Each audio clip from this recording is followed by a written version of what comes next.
Hey, it's Clay. Welcome to another video. Today we are going to build a 2x12 speaker cabinet. This thing is going to be about as cheap and sturdy and functional as you can make it. I don't want to put a ton of money into this, but I really need a base cab for some gigs I got coming up this summer. So we're going to build a 212 and come along for that adventure. Let's dive in.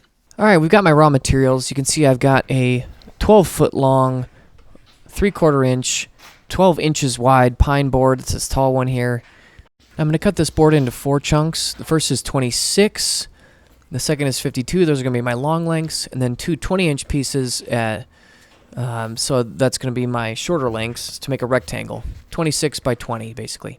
We use this miter saw, make these cuts. Next I've got some 2x4 that I'm going to split in half to make it 2x2. I'm going to use these for my cleats, so I'm just running this through the table saw, basically cutting these 2x4s in half.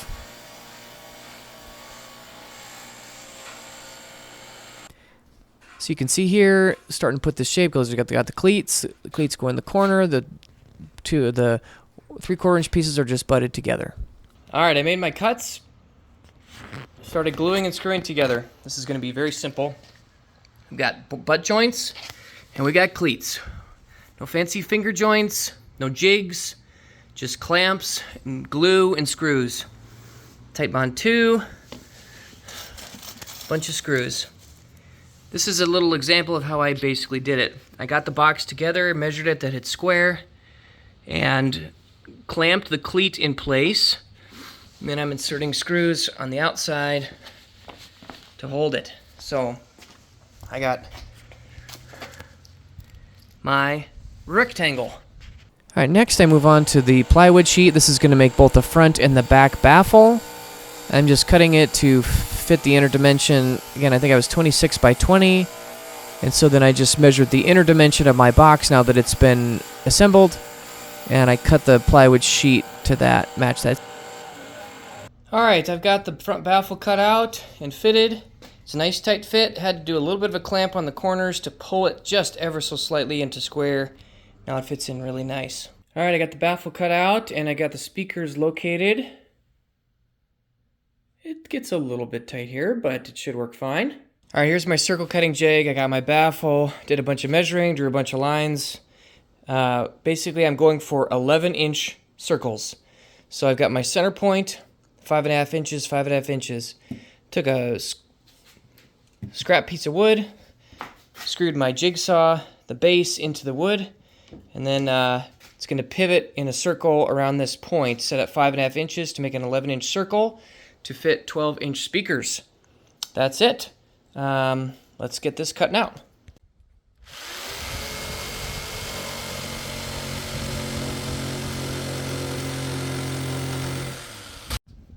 Jigsaws are total crap. I think what happened is my blade started bending and my circle got narrower. You can see it should be on this line. And then by the time I got all the way around, it was way in here. I have to try this again with a router.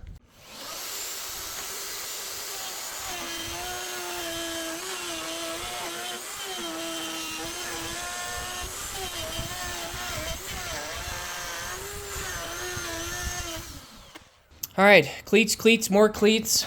I got my baffles here. I got my cleats here. This one's in. You can see what I've done is I've measured a 1-inch line and I've set it here, clamped it, and then screwed it. And so we're gonna keep cleating. All right, more cleats. This is for the back panel. I have my back panel cut out. Unfortunately, my scrap wasn't quite long enough, so I had to take another 1/2-inch piece, and we'll just put those on there. So this will slot right into here, nice and tight. Beautiful. And this will go right next to it to fill this little gap. And we are going to screw that in. We'll have a closed back cabinet. Alright, here's the back panel. We've got screws all the way along the edge. And so, yeah, looking really good. I think my next step will be actually to probably take the front and back panels off and give the whole thing some aggressive and thorough sanding. Okay, I lied about the sanding. We're first going to give this a round over. Just got a round over bit in the router. Going to go all the way around.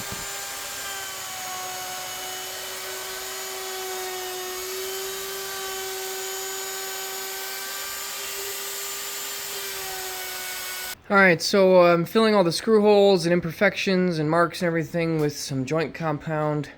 And then hopefully that should give me a nice flat base upon which to paint this thing. Now there's a lot of ways to finish a cab. You could just like stain it for more of a natural look, but this kind of pine thing I got going on here, I'm not super thrilled about that. Obviously a common choice would be to cover it in like a Tolex. I'm also not super interested in doing that, and so I am going to paint this box. And so this finishing these, get a nice flat surface is step one. So that's the route I'm gonna go. We're gonna send it. All right, guys. Well, I've entered a bit of a crossroads. Perhaps I'm like Eric Johnson or Eric Clapton, Robert Johnson. Whoops. And I'm at a crossroads, and with this cab, this project just kind of lingered a little bit in this finishing stage, and I'm kind of at a point where I either just got to get it done or I'm gonna abandon it.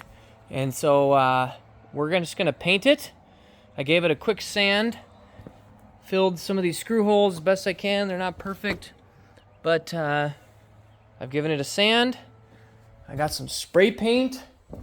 It's just some Ace Hardware black flat enamel paint and primer. I'm just gonna paint this thing. I want to get it done. I want to start playing it. If you were gonna do this right, you'd probably want to finish it in a Tolex. I respect it. If you give this thing a downvote because of my laziness with the finishing, I understand and I receive that downvote with gratitude. But this is what I'm gonna do. We're gonna paint this thing. So let's rock and roll. All right, we're spray painting here. Just trying to get an initial base coat on this.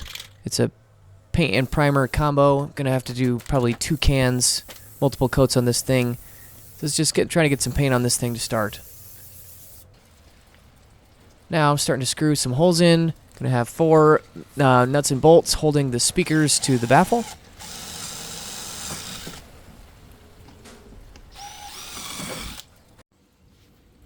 All right. 1, 2, 3, 4, 5, 6, 7, 8 screws, washers, and nuts. I guess bolts, washers, and nuts. And here on the front, I had to stagger these a little bit so I was a little nervous they were running into each other.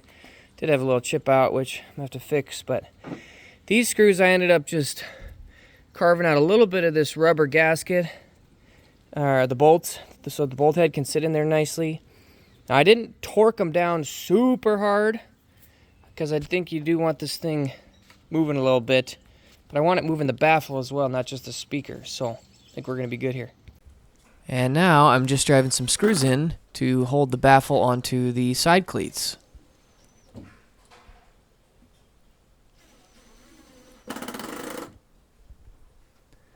Now I'm working on the rear baffle that's got that little jack plate there. This is going to be my 1/4-inch jack. So I found the center with some different measurements from each corner, and then just using my drills to open up this hole. Now I'm kind of trying to get this thing to fit just the right amount and do some pilot holes for the little screws that'll hold the jack plate on.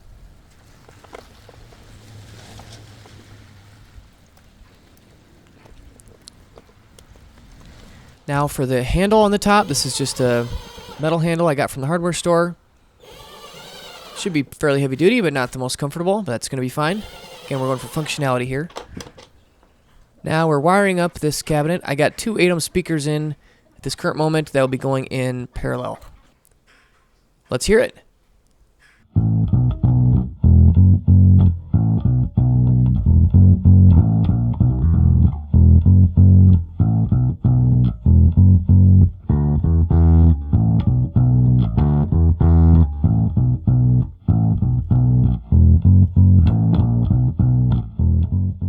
Okay, I was just really bothered by that test. Okay, I'm running a test to see if these speakers are in phase. What I mean by that is when the signal comes in, they need to be pushing and pulling together at the same time, and I don't think that that's happening. So, how do we test it? I've got a speaker cable plugged into the speaker jack. I've got a 9-volt battery. The tip of the speaker jack is going to the positive terminal. The sleeve of the speaker jack is going to go to the negative. I want you to watch when I connect this. See that? So when I see it, this left speaker is coming towards me, and this right speaker is going backwards. So what that means to me is that these speakers are out of phase. So I think I just need to simply flip the wires on one of them. All right, I just got done rewiring it. I just picked one of the pairs of wires from one of the speakers and just flipped them around. So let's run our test again. Perfect. So you can see on both speakers they come towards. This one comes towards me. Oh, you can see that. And this one also. Excellent. Should be properly in phase now.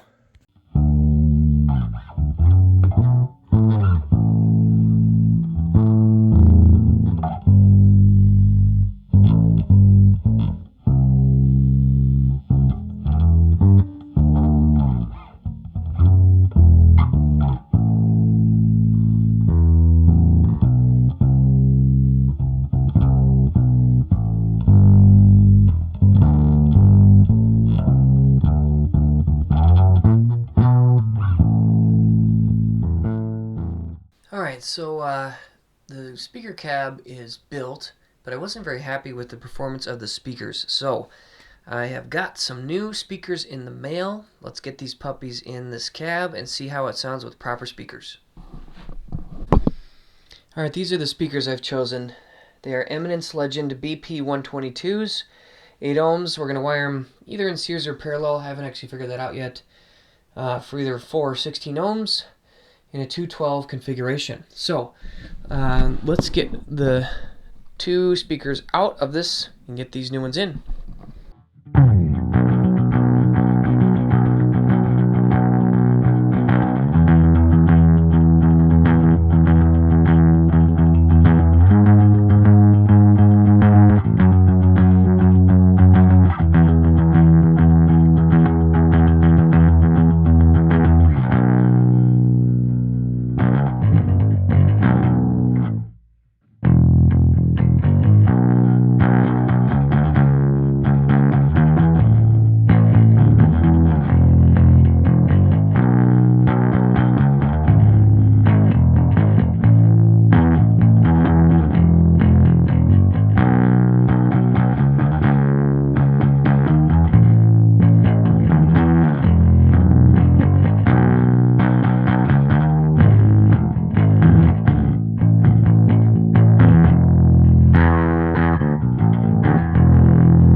Okay, I hope you guys enjoyed that.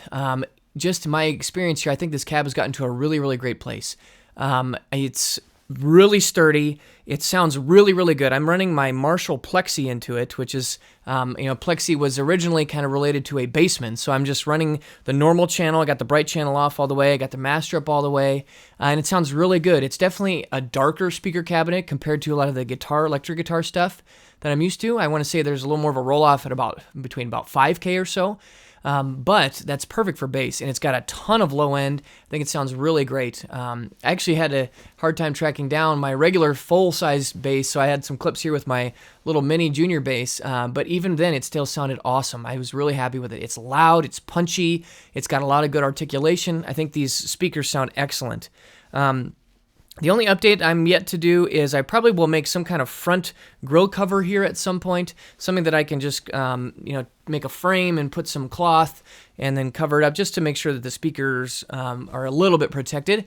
But for now, this thing is awesome. I wanted to just do a little bit of an overview of my costs and expenses. It's possible I forgot about a few things, but as I think about my materials, this is where I came down. So I spent $26 on a half-inch sheet of pine sanded plywood, $15 on paint, $20 on a 1x12 by 8 foot pine board, $3.64 on a 2x4, and then $6 on a handle. The speakers are $130 each times 2, brings that to $260. So my all-in total cost is right at about $331. If you take out the speakers, it's $71 for the unloaded cab. So for about $75, I think I did pretty well here. Again, this is about as basic and rudimentary and simple as it can get. You can make something that's a lot more elaborate using finger joints. You could use hardwoods. You can finish it in a much more elaborate and good-looking manner. You could cover it in Tolex or tweed or things like that. Again, I have tried to keep this thing as dead simple, functional as it could possibly be, not wanting to put a ton into it.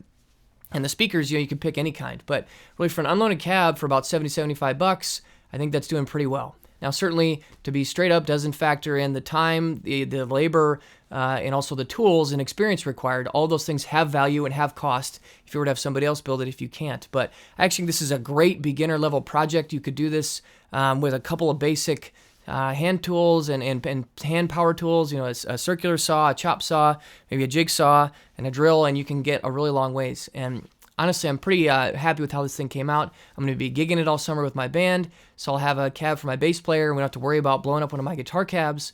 So I'm really happy with how that all turned out.